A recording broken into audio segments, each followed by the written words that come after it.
America को चुनौती देने वाला चीन रूस को अपना पार्टनर मानता है, लेकिन यह भी सच है कि दुनिया में जिन देशों ने चीन से हाथ मिलाया उसके साथ ड्रैगन ने फरेब किया। और शायद यही वजह है कि बेहद तेज तर्रार दिमाग वाले पुतिन आंख बंद करके चीन पर भरोसा नहीं कर रहे। रूस की फॉरेन पॉलिसी में चीन पर शिकंजे की रणनीति भी साफ नजर आती है। चीन ने भारत को S-400 देकर जिनपिंग को यह संदेश दे दिया है कि रूस चीन का दोस्त जरूर है, लेकिन उसके दुश्मनों से रूस का क्या रिश्ता होगा यह सिर्फ पुतिन ही तय करेंगे।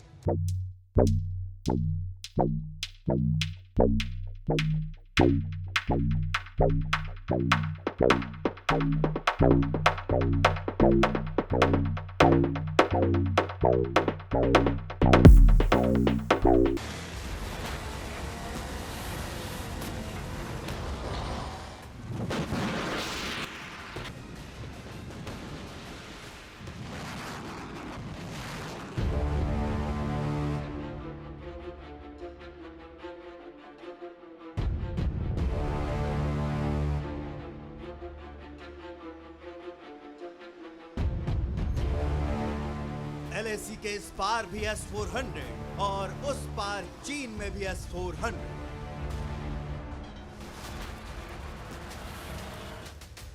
भारत के मिसाइल को रोकेगा ड्रैगन का S-400, तो वहीं चीन की मिसाइलों को भी कबाड़ बना देगा भारत का S-400।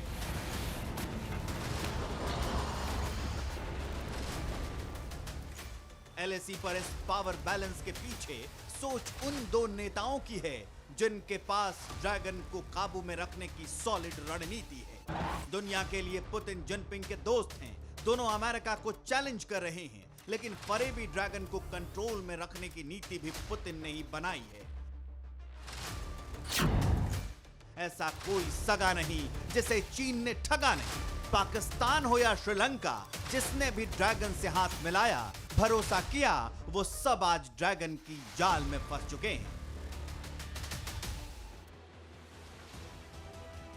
जिनपिंग की महत्वाकांक्षा, धोखे की फितरत और दोस्ती करके दगा देने के इतिहास को बखूबी जानते हैं रूस के राष्ट्रपति पुतिन। आज हम आपको बताएंगे कि चीन और रूस की जो केमिस्ट्री नजर आती है, पुतिन की पॉलिसी उससे बिल्कुल अलग है। पुतिन जिनपिंग को अहमियत तो दे रहे हैं, लेकिन ड्रैगन के बढ़ते कद को कंट्रोल में रखने की रणनीति भी लगातार कायम है। पिछले कुछ वर्षों में दुनिया ने क्या देखा, ये समझिए। जिनपिंग और पुतिन के बीच कई बार वर्चुअल मीटिंग हुई। पुतिन ने कई बार चीन के राष्ट्रपति जिनपिंग की तारीफ की। चीन और रूस ने मिलकर आधुनिक हथियार बनाने की बात कही।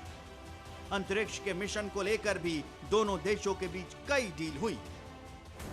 दुनिया के सामने तस्वीर साफ है, अमेरिका और यूरोपीय देशों का एक बहुत विशाल नाटो ग्रुप है, तो वहीं अमेरिका को चुनौती दो मोर्चों से मिल रही है, जिसमें पहला नाम रूस का है और दूसरा चीन का है।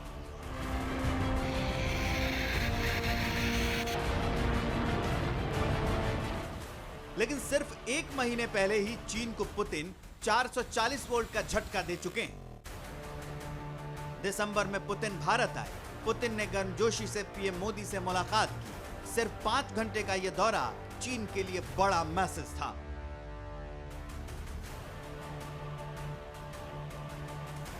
राष्ट्रपति पुतिन की भारत यात्रा के दौरान दोनों देशों के बीच 278 समझौते पर दस्तखत हुए। रूस की बदौलत ही S-400 तनाव के इस दौर में चीन की सीमा के करीब सुरक्षा कवच बनकर तैनात हो चुका है। रिपोर्ट्स के मुताबिक 2010 के बाद भारत ने रूस से सबसे अधिक हथियार खरीदे। भारत में जितने हथियार आए उसमें 62% रूस के हैं। रूस के लिए भी सबसे ज्यादा हथियार खरीदने वाला देश भारत है। रूस जितना हथियार बेचता है उसका 32% भारत खरीदता है।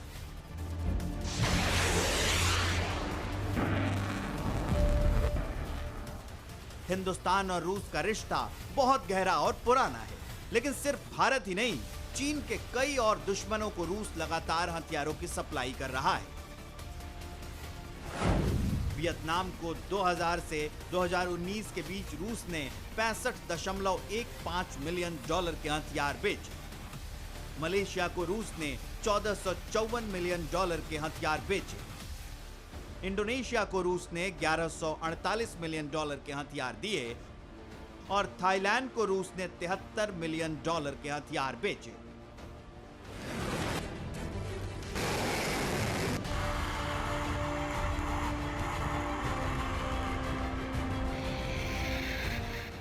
इन सभी देशों पर ड्रैगन की टेढ़ी नजर है, लेकिन रूस इन देशों को हथियार देकर मजबूत बना रहा है। वियतनाम के साथ चीन जंग भी लड़ चुका है। मलेशिया और चीन के बीच भयंकर तनाव, लेकिन पुतिन ने चीन पर लगाम रखने के लिए हथियार बेचने में कोई कसर नहीं छोड़ी है। चीन को भी रूस से S-400 और कई हथियार मिले, लेकिन हर देश की तरह रूस के साथ भी चीन का पुराना विवाद है। रूस के व्लादिवोस्तोक शहर पर चीन अपना दावा करता है। पूर्वी चीन सागर और पश्चिमी प्रशांत महासागर में चीन दखल बढ़ा रहा है।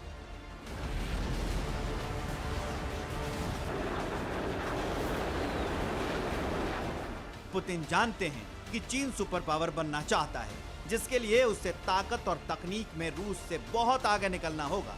लेकिन पुतिन किसी भी कीमत पर चीन का जूनियर पार्टनर बनना मंजूर नहीं कर सकते। यही वजह है कि चीन को काबू में रखने के लिए पुतिन ड्रैगन के दुश्मनों से बेहतर रिश्ते रख रहे हैं। Bureau report, TV9 Bharatvarsh. Corona धर्म नहीं देखता, जात नहीं देखता, अमीर गरीब ऊंच नीच नहीं देखता। कोरोना सिर्फ मौका देखता है, लेकिन आप उसे मौका मत दीजिए।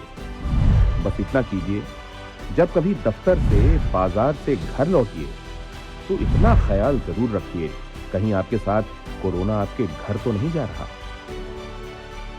भूलिए मत, कोरोना अभी जिंदा है।